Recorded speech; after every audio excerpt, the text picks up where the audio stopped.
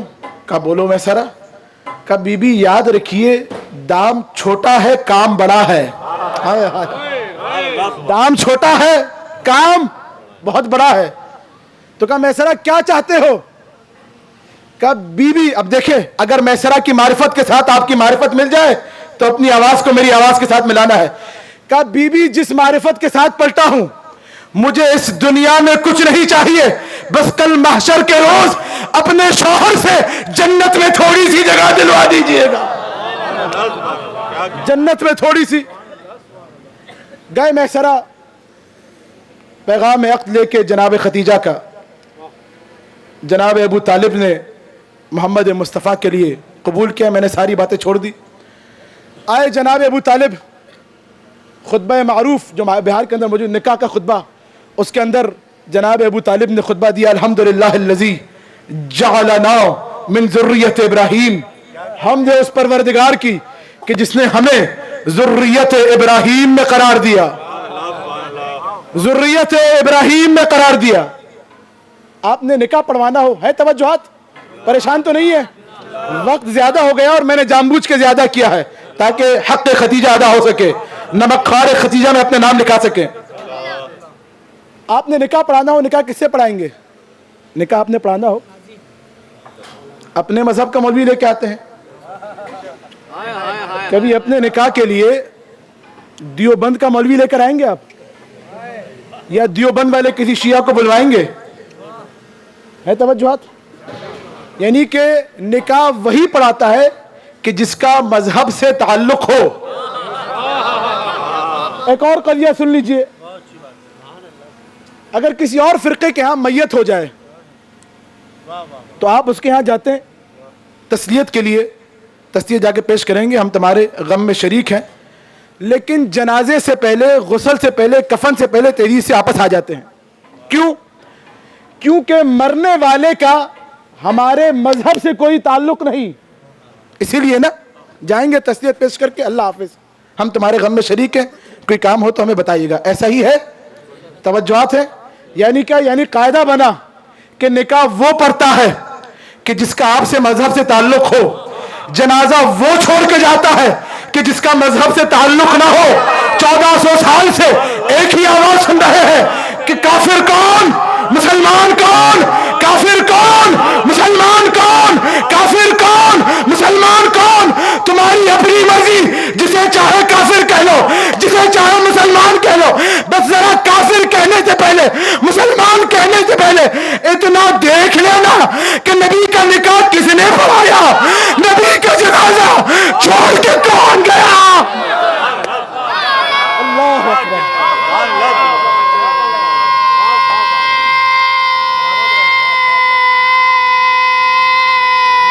ماشاءاللہ.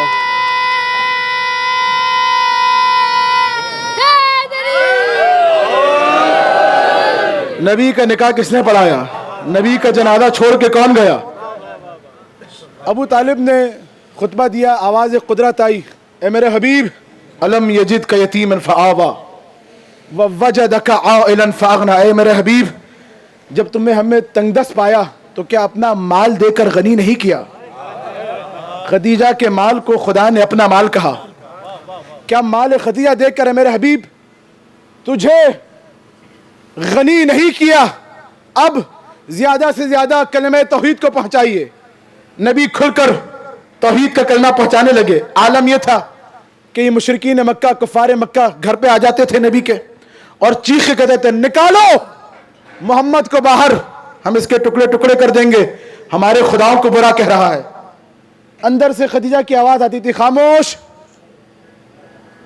خاموش. یہ خاموش کا کیا نام ہے تیرا؟ نام بتاتا فلاں ابن فلاں, آپ کچھ بھی رکھ لیجئے اس پہ, فلاں ابن فلاں. کیا یہ بتا تجھ پر میرا کتنا قرضہ ہے؟ کہا بی بی 2000 درہم.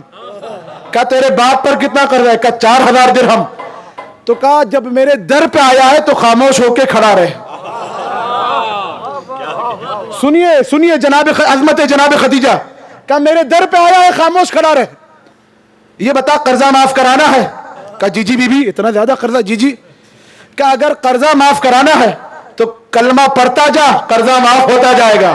آئے آئے کلمہ پڑھتا جا قرضہ معاف ہوتا جائے گا, کلمہ پڑھتا جا قرضہ معاف ہوتا جائے گا. تو عزیزوں فرق سمجھ آیا ابو طالب میں اور خدیجہ میں؟ خدیجہ کلمہ پڑھواتی رہی, ابو طالب کلمہ بچاتے رہے. خدیجہ کلمہ پڑھواتی رہی, ابو طالب کلمہ بچاتے رہے. آواز قدرت آئی, اے میرے حبیب اسلام پر احسان ابو طالب کا بھی ہے, خدیجہ کا بھی ہے, اور اے میرے حبیب ہم نے تم سے آگے نسل امامت کو رکھنا ہے.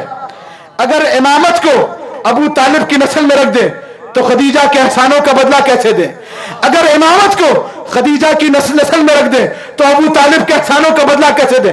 اے میرے حبیب, اور ہم نے سلسلہ امامت کو تجھ سے آگے لے کر چلنا ہے. تو میرے حبیب ایک کام کر, ایک دن ٹہلتا ٹہلتا معراج کی بلندی پہ آ جانا, مل بیٹھ کے بات کر لیں گے, خدیجہ کی لڑکی لے لیں گے, ابو طالب کا لڑکا لے.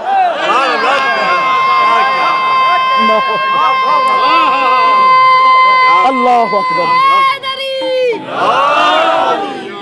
خدیجہ کی لڑکی لے لیتے ہیں, ابو طالب کا لڑکا لے لیتے ہیں, پھر اس ان دونوں کا وصال کرائیں گے, اس سے جو نسل چلے گی اس میں امامت کو رکھ دیں گے. جملہ پوری اپنی تقریر کا نچوڑ خلاصہ آپ کی بیدار سماعتوں کی نظر. اب میرے اندر طاقت نہیں, شاید مصائب کا حق نہ کر سکوں, ادا نہ کر سکوں. انشاءاللہ عرفان بھائی ہمارا ساتھ دیں گے مصائب میں. اس میں جو نسل چلے گی اس میں ہم اپنی امامت کو رکھ دیں گے. ہے توجہات؟ آدم نے کیا تمنا کی تھی؟ بار لا ومن ذریتی, کیا میری ذریت میں امامت ہے؟ جو تمنا ابراہیم خلیل اللہ جیسا نبی کر رہا تھا, کبھی موسیٰ, کبھی عیسیٰ, کبھی آدم نے کی, کبھی یوسف, کبھی ایوب, کبھی یعقوب نے کی. خدا نے اس امامت کا ظرف نبی فرما رہے ہیں مادر فاطمہ خدیجہ کو بنایا. مادر فاطمہ خدیجہ کو اس امامت کا ظرف بنایا. 11 امام نسل فاطمہ الزہرا سلام اللہ علیہا سے. عزیزان گرامی, جتنے فضائل ہیں جناب خدیجہ کے, خدا کی قسم ایک عشرہ تو کیا, ایک مہینہ بھی صرف مجھ جیسا ایک چھوٹا سا خطیب اگر آپ دیں تو اتنے فضائل ہیں کہ ایک مہینہ بھی پڑھا جائے حق فضائل خدیجہ ادا نہ ہوگا. میں زیادہ نہیں, خدا آپ کو شاد و آباد رکھے. چند جملے مصیبتوں کے, میرے اندر طاقت نہیں, انتہائی آرام سے پیش کروں گا, اور جو حق گریہ ہے وہ آپ نے ادا کرنا ہے. 3 سال وہ بی بی کے جس نے اپنا سب کچھ اسلام پر لٹا دیا. آخر میں عالم یہ ہے کہ شعب ابی طالب میں 3 سال محاصرے میں. وقت آخر جب آیا, بلایا اللہ کے حبیب کو, یا رسول اللہ, بس جو بی بی کی وصیت ہے وہ پیش کر رہا ہوں آپ کے سامنے. کہ یا رسول اللہ, بس میری ایک ہی وصیت ہے. اور بی بی نے اس کے بعد اشارہ کیا اپنی بیٹی فاطمہ کی طرف. کہ یا رسول اللہ, یہ میری بیٹی فاطمہ, ہاذہ من بعدی یتیمۃ غریبۃ, یہ میرے بعد یتیم ہو جائے گی, غریب ہو جائے گی. یا رسول اللہ, جملے سنیں گے بی بی کے, نہ جانے بی بی کی آنکھ کیا دیکھ رہی تھی. یا رسول اللہ, میرے بعد قریش کی عورتیں سے بلند آواز میں بات نہ کریں. جملہ سنیں گے بی بی کی وصیت کا, یا رسول اللہ, میرے بعد کوئی عورت اس کو تماچا نہ مارے. اجرکم علی اللہ, اجرکم علی الزہراء, اجرکم علی رسول اللہ. یہی حق گریہ ہے. نہ جانے خدیجہ کی آنکھ کیا دیکھ رہی تھی. یا رسول اللہ, کوئی میرے بعد میری بیٹی خدیجہ کو تماچا نہ مارے. اگر دارو یہ وصیت ہے نا بی بی کی, میں دست ادب جوڑ کے کہوں گا, اے خدیجہ کبریٰ, آپ نے وصیت کی تھی یا رسول اللہ کوئی خاتون میری بیٹی کے سامنے بلند آواز سے بات نہ کرے, کوئی تماچا نہ مارے. لیکن آئیے بی بی آ کے دیکھیے, مدینہ میں جلتا ہوا در ہے, آپ کی بیٹی در کے پیچھے ہے, آواز دے رہی ہے یا فضا خذیری, ارے فضا مجھے سنبھالو, میرا محسن شہید ہو گیا. اجرکم علی اللہ, اجرکم علی اللہ. ہاں ہاں, ماتم کرتے ہوئے جملے سننا. عزادارو, شہادت جناب خدیجہ کے بعد علماء نے لکھا عالم یہ تھا فاطمۃ الزہرا کا کہ نبی کے ارد گرد چکر لگاتے ہی ہوتی تھی اور روتے ہوئے کہتی تھی بابا اینا امی, بابا میری ماں کہاں چلی گئی, بابا میری ماں کہاں چلی گئی. جملے سنیں گے جو مورخین نے لکھا. نبی نے جب یہ سنا اپنی بیٹی کو اپنے زانو پر بٹھایا. عالم یہ تھا کہ اللہ کا نبی کبھی فاطمۃ الزہرا کی آنکھوں کے بوسے لیتا تھا, کبھی پیشانی کے بوسے لیتا تھا, کبھی سینے سے لگا کے کہتا تھا میری بیٹی فاطمہ تمہاری مادر گرامی اللہ کے حضور جنت میں قصر عالی شان میں ہے. عزادارو, یہ فاطمہ کی یتیمی ہے. یتیمی کے بعد نبی جیسا باپ, محمد جیسا باپ سینے سے لگا کے دلاسا دے رہا ہے. تاریخ میں ایک اور یتیمی ہے, ایک 4 سالہ بچی کی جو جب باپ کے مرنے کے بعد باپ کے سینے پہ گری ہے. جانتے ہیں ظالم نے کیسا دلاسا دیا, ارے بچی کو اٹھایا تازیانے سے, بچی کے بدن باہر. اجرکم علی اللہ, اجرکم علی الزہرا. خدیجہ کبریٰ نے وصیت کی تھی یا رسول اللہ مجھے اپنی ردا میں کفن دیجئے گا. عزادارو, نبی جب اپنی ردا لے کے آگے بڑے کفن دینے, آسمان سے جبرائیل آئے, کہا یا رسول اللہ خدیجہ کا اللہ پر اسلام پر احسان ہے, اللہ نے خود خدیجہ کے لیے کفن بھیجا ہے. نبی نے اپنے ہاتھوں سے کفن دیا, غسل دیا, خدیجہ کو اپنے ہاتھوں سے لحد میں اتارا. اب جملہ سننا عزادارو, چہروں کو پیٹنا. یہ نبی غسل دے رہے ہیں خدیجہ کبریٰ کو. ایک غسل اور دیا گیا مدینے میں, اور وہ غسل کسی اور نے نہیں دیا, وہ نبی کے داماد علی مرتضیٰ نے دیا. غسل کسی اور کو نہیں دیا, نبی کی بیٹی فاطمۃ الزہرا کو دیا. اسماء بنت عمیس کہتی ہیں, آخری جملہ چہروں کو پیٹنا, اسماء بنت عمیس سناتی ہے, کہا میں نے دیکھا میں پانی ڈال رہی تھی, اتنے میں علی نے اپنے ہاتھوں کو کھینچ لیا, دیوار پہ سر رکھ کے علی جیسا شیر دل انسان زارو قطار گریہ کرنے لگا. میں نے کہا یا علی کیا ماجرا ہے, کہا اسماء میں نے دیکھا فاطمہ کی پسلیاں, ارے پسلیاں ٹوٹ چکی تھی.